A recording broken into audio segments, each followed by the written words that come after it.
Salutations, everybody. It is Matty here today. Hope you're all doing absolutely excellent. Today, we're gathering to talk about the next big update for Fallout 76 called Burning Springs. I had the opportunity to go hands-on with this one a little bit early at an event in New York City. Got to meet some of the Fallout 76 team while I was out there. It was a really solid time, but I played this for a few hours and I got a lot of thoughts to share because if there's one thing that can yank me out of a New York Mets-induced depression, it's got to be Fallout, right? Now, for those of you who have been with me tracking what's been going on with the Fallout brand as a whole, things have been building up quietly behind the scenes. These last few months, we've heard a lot of the 76 team describe their next big update as the biggest one ever, the big one. They've even used the term megaton size. This has fueled a lot of fan theories, and all you have to do is go back to the start of last year to start putting the pieces of the pie together. When the TV show launched and it was an absolute hit, as we documented many months leading into the TV show, Bethesda didn't seem to have anything really ready to go to synchronize with the TV show's launch if it went well and the player count boomed, which it absolutely did. All we had was the Fallout 4 Next Gen update launch, which was pretty botched at that current state and is still botched. 76 ends up being the biggest beneficiary of the Fallout TV show, which was all the more interesting because 76 really didn't do anything except continue to exist. There was no big update happening at that time. They had a Vault 33 jumpsuit, I guess, but otherwise, they were cool in it. And they had been working on the game for years, so a lot of people gave it a second chance and were really impressed with what was there. So this time, they're not getting caught flat-footed. Bethesda is lining up Burning Springs to launch alongside Season 2 of Fallout. This in turn makes it a great time to check out the game, and I imagine there's going to be a lot of interest in this update. And to my knowledge, as someone who's been covering Fallout for a while, this is the first in-person preview event for Fallout 76 since Wastelanders, which was part of PAX East, so I wouldn't even fully count that since the public was there to play. And if we want to go back to the last kind of Fallout hands-on preview event, it was Fallout 76 before its launch, which I was a part of and vlogged, and like that was an awesome time, but also a really disastrous launch as we know. So just to see the investment of a big update on top of these little things that happen behind the scenes that I know don't matter to you, but just in the terms of the business, like, okay, they believe in it enough to bring people out to an event and throw the whole event in person and then have a digital event too. Okay, they're hoping that this is going to resonate on a big level. Too long didn't read, they're being afforded more budget. Oh, and speaking of budget, I paid my whole way there. It's like right in my backyard, so it was really easy to get there. So just want to make that clear up front as well. Okay, that's enough setup. Let's get into the actual update. If you're new here, you're into what's going on with Fallout, of course. I mean, hello, I'm going to be talking about it a lot. Consider subscribing, but let's dive into this. I played the alpha version of this update with a pre-made character at level 300. Basically, in a nutshell, what this includes is GOAT Goggins as, yes, the ghoul, like his character from the TV show, is making his way to Fallout 76 in a way that I think makes a lot of sense. He's here to provide bounties for you in a brand new bounty system where you can just go around and kill different targets in the wasteland, which I think fits really well with kind of the role-playing style of the game, but also just like an objective type that you would find in a Fallout game. There's a whole brand new zone to explore that expands the map to the kind of western corner. Think of this a lot like Skyline Valley, where there was a bit more of a southern expansion for that one. And in this whole new zone, you're going to find a brand new story. You're going to find new enemies to kill, events to play through. You're going to have locations to uncover. New ambient music has been added to the game. No new radio music, but it's something that they are looking into. But all in all, it's a pretty big sized update, no doubt about it. A couple of things that the 76 team share with me to kind of paint this picture a little bit more is they wanted to define it by raiders, deserts, deathclaws. Like those are the three main things. They wanted to get more in touch with the original for obvious reasons. This is kind of designed to lure in the people who are watching the TV show. Hey, come check out our thing that has more of the thing that you're watching, plus the characters. And I do think, on just a separate note for the old heads out there, that the new music Einon Sur has done for this region does really reflect that classic Fallout feeling, which I like a lot. Now, when I got to play this build of the game, I was a little surprised that with the main attraction being GOAT Goggins, which we didn't know until we got there, that his voice wasn't in the game when we played. It was like text-to-speech GOAT Goggins. So I really only got the B-roll to go off of, but I thought personally it was just a really cool add to the game to have him as a character. It made sense within the lore that he would still be alive at this point and traveling around and sort of the objectives that he would give you. But before I kind of dive into the things I really do have a lot of hope for with this update, I do want to get into the toughish news.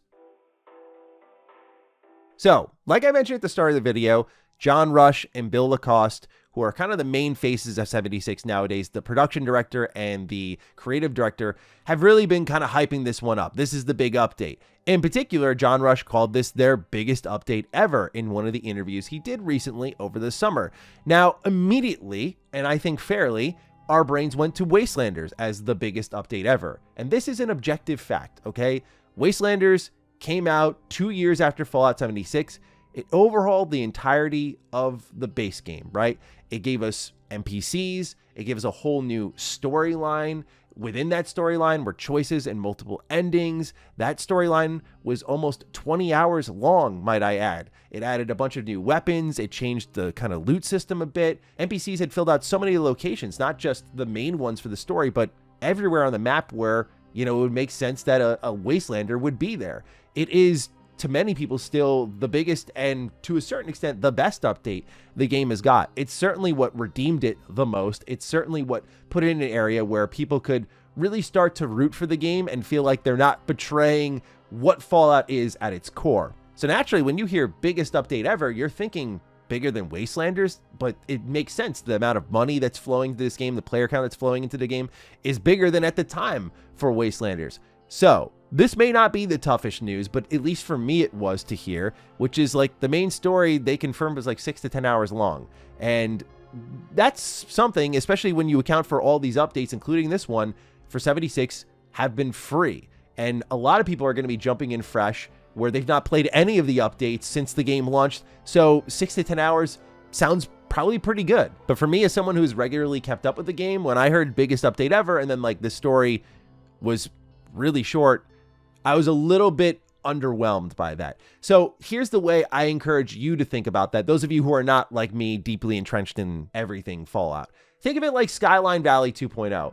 This came out recently and Skyline Valley kicks ass, in my opinion. Like, it's the first map expansion for the game. The tone is awesome. The story is interesting. And that's where I get into the positive stuff here. If you get over that little hump there, otherwise, I think this update's packing a lot of really cool stuff outside of Walton Goggins. In fact, most of the positive stuff that I have to say about this has nothing to do with Walton Goggins, which, even though I was a little bit like, why did we play this version of the game that didn't have Walton Goggins voice lines packed in and was instead text-to-speech?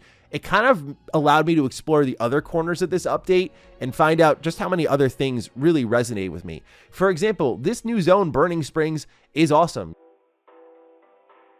Yes, it is classic Fallout vibes, but it does it without the cheap, I guess, fan service. Like, a lot of us are wondering, oh, are they going to bring us to New Vegas? Are they going to bring us to this familiar location that we know we already love? But they've managed to craft this new corner of the Appalachia that is really interesting. Like, the location types are so unapologetically Fallout. Everything from the world of corn with Cobby as the main mascot. Like, I don't know if y'all are like me, but I just get a real kick out of Fallout mascots in the world and just like all the brands that this game has and how they try to sell you things. And so there's like a whole museum and world dedicated to corn, and it's amazing. And there's so many little environmental secrets that kind of hint at where the story goes, but also a lot of the terminal logs. Like, I was having such a blast just reading through them, and I had to kind of push myself down a little bit because I have to remember I'm like in public in a room of other people playing, and I'm trying not to like cackle to myself as I read about like this new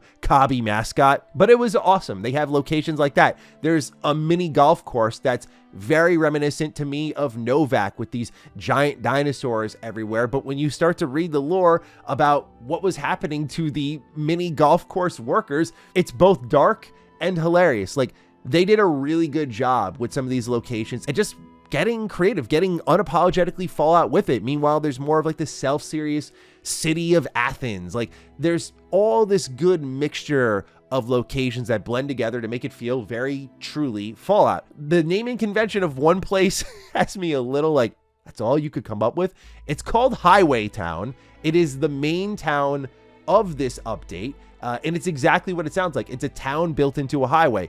On principle alone, this is very Fallout, right? Like, think of Diamond City. Here's an entire location put inside Fenway. It's a brilliant name. It's also just a really great idea, and I love how Fallout reuses these old locations and turns them into something new. So turning a highway into a town makes a lot of sense. It's kind of on the level of like Vault City, you know, from like the old original Fallout games, and maybe that's what they were going for with this, like highway town. Let's be really literal with it. But I always just liked how Fallout's naming convention was a little tongue-in-cheek, you know, like Megaton being the name of a town that has a bomb in the middle of it. I don't know. Maybe I'm just like an easy customer when it comes to that stuff. It's not the end of the world, but it is a town that you can go into, find a bunch of NPCs in. That's where the 76 reality check kind of kicks in a little bit, because you just see a lot of nameless whatever NPCs just kind of staying there that can't really be interacted with. It's a bit of window shopping is what it ultimately feels like. And then you get to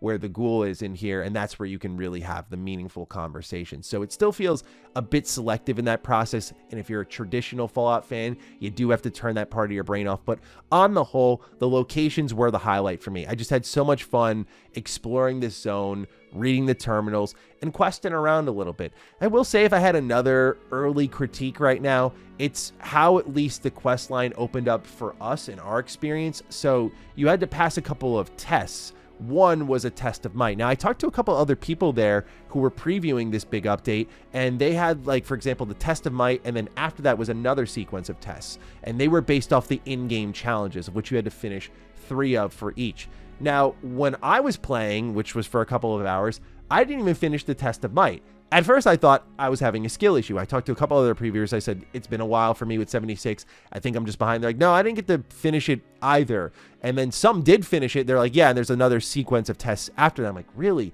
That's a little strange, because it feels like it's kind of just burying actual content by just forcing you into its challenge system. But at the same time, to be fair, the Fallout 76 team there did talk about how a lot of people don't engage with their challenge system or even know it's there, given the amount of rewards you get from it. So I could see this being we looked at the data and we're trying to push you into this thing that you're not aware exists, which, I mean, it's right there on the map. If you don't know it exists, like if I know it exists and you don't know it exists, I don't know what's going on there.